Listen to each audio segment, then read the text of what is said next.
Dinosaurs. हम सब ने आज से पहले इनका नाम तो जरूर सुना होगा, लेकिन कई लोग इनके इतिहास के बारे में जानते नहीं हैं। डायनासोर इतिहास में विलुप्त वो जीव है जो एक टाइम पे इस पूरी पृथ्वी पे राज किया करते थे, लेकिन ऐसा क्या हुआ कि ये सब एक ही बार में खत्म हो गया। तो जानेंगे आज डायनासोर के इतिहास के बारे में शुरू से लेकर आखिर तक पूरी कहानी।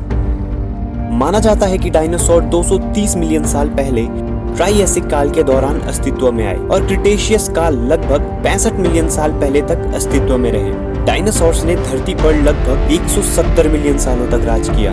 ये वो समय था जब धरती के सभी महाद्वीप एक साथ जुड़े हुए थे और केवल एक सुपर कॉन्टिनेंट था जिसे हम पैंजिया कहते हैं। डायनासोर दक्षिण ध्रुव की ओर पैदा हुए, लेकिन ये ठंड में ज्यादा अनुकूल थे, इसलिए ये उत्तरी ध्रुव की ओर चले गए। उस समय धरती गर्मी और भाप से भरी हुई थी और कार्बन डाइऑक्साइड का कंसंट्रेशन आज से लगभग 6 गुना ज्यादा था, जिस वजह से ध्रुवीय इलाकों की बर्फ पिघलने लगी और वहाँ पेड़ पौधे उगाए। लेकिन अब यहाँ से कुछ ऐसा होना शुरू हुआ जिसने नेचर के पूरे बैलेंस को बिगाड़ के रख दिया। ट्राइएसिक काल के खत्म होते ही 1 लाख साल के टाइम पीरियड में जमीन और समुद्रों में रहने वाले जीवों की 3/4 आबादी खत्म हो गई।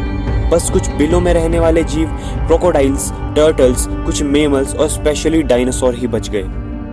किसी को नहीं पता कि ये तबाही कैसे हुई, लेकिन वैज्ञानिकों का मानना है कि ये सब वोल्केनो एक्सप्लोजन्स की वजह से हुआ।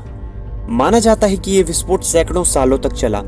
यही वो समय था जब महाद्वीप टूटने लगे और एक स्टडी में कहा गया है कि यही वो समय था जब डायनासोर ने धरती पर अपना कब्जा जमाना स्टार्ट किया था।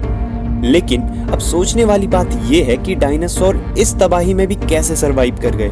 इसका जवाब भी है हमारे पास।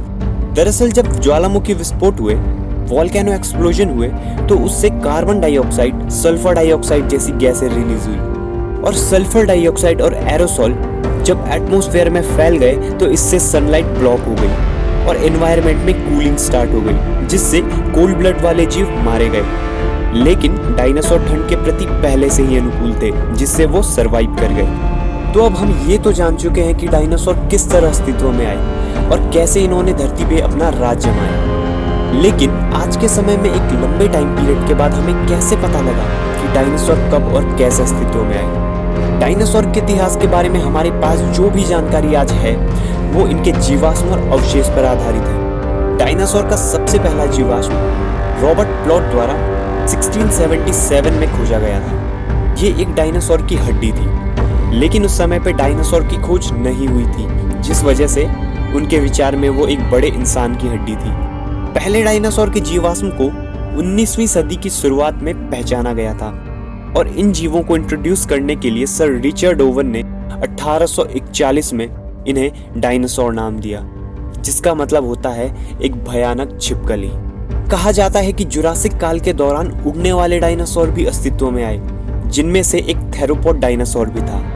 वैज्ञानिक मानते हैं कि पक्षी डायनासोर के अब तक जिंदा वंशज में से एक है। साइंटिस्ट ने आज तक डायनासोर के 500 से भी ज्यादा वंशों और 1000 से भी ज्यादा प्रजातियों की पहचान की है, लेकिन ये यही खत्म नहीं होता, क्योंकि 2003 से 2022 तक ऑन एवरेज हर साल डायनासोर की 45 से भी ज्यादा स्पीसीज पाई जाती है और हो सकता है ये आगे भी मिलती रहे। लेकिन ये सब आखिर खत्म कैसे हुआ?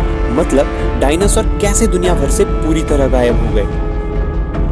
बात है आज से लगभग 65 मिलियन साल पहले की, जब आकाश से एक उल्कापिंड आकर धरती पर गिरता है। इस उल्कापिंड की रेडियस लगभग 5 किलोमीटर बड़ी थी, जिससे हम अंदाजा लगा सकते हैं कि ये उल्कापिंड कितना बड़ा रहा होगा। वैज्ञानिक बताते हैं कि जब ये उल्कापिंड धरती पर गिरी होगी तो ये एक पहाड़ जितने आग के गोले के रूप में दिखी होगी। ये उल्कापिंड मैक्सिको के प्रायद्वीप में जाकर गिरी और टकराव से वहां लगभग 180 किलोमीटर जितना बड़ा गड्ढा बन गया। वैज्ञानिकों का मानना है कि इस घटना में पृथ्वी की सतह से कई चीजें वायुमंडल में चली गई, जिन्होंने सनलाइट को ब्लॉक कर दिया, जिससे एक लंबा हिमयुग यानी आइस एज देखने को मिला। और आखिर में धरती पर 170 मिलियन सालों तक राज करने वाले डायनासोर इस घटना में खत्म हो गए।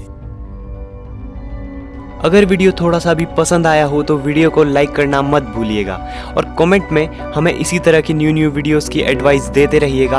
हम आपके लिए न्यू वीडियोस लाते रहेंगे और इसी तरह की वीडियोस को देखने के लिए चैनल को सब्सक्राइब कीजिए और बेल आइकन पे घंटी को दबा दीजिए।